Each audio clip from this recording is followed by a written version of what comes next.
Berlin, December 1945. Frank Sisson was promoted as a line sergeant and sent to Berlin.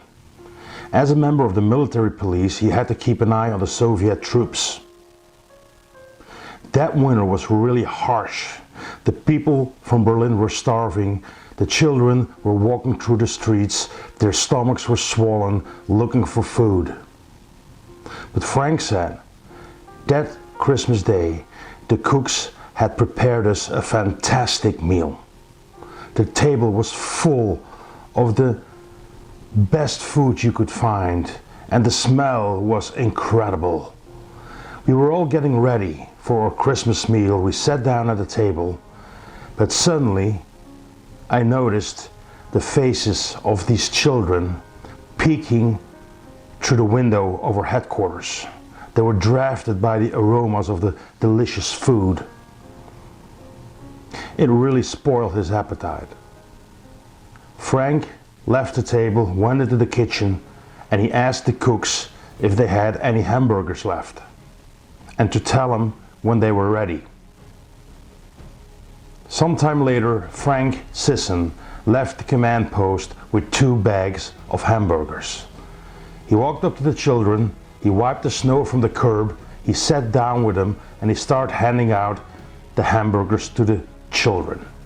All he saw were smiling faces, he said. He said, you can eat it here with me, I'll eat a burger with you, you cannot take them home, we'll eat them all together. And everybody was smiling, and it was the best Christmas of his life.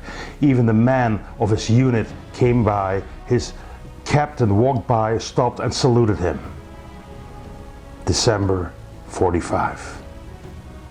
Now in 1995, the Daily Oklahoman, local newspaper from where Frank lived, organized a contest. Everybody could submit a story to the newspaper, and the best story would be published on the front page.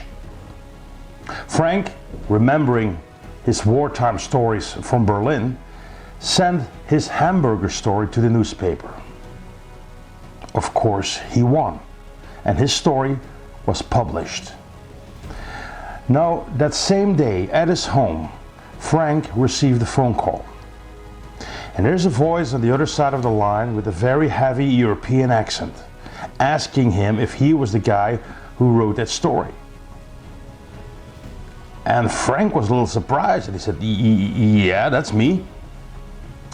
So the guy explained, he said, listen, I'm from Germany, but I'm here in the United States to visit my friends for the holidays.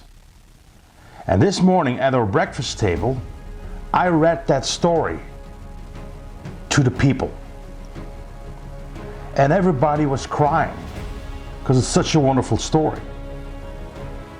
But I'm calling you right now to thank you, sir. Because that story is a story that I heard every year at Christmas, ever since I was a very little boy. Because you know, sir, one of these kids on the curb with you that day was my father. Frank was speechless, and he wanted to ask him more questions, but he was so stunned that he said, okay, thank you, and he both hung up. Frank Sisson, you're an amazing man.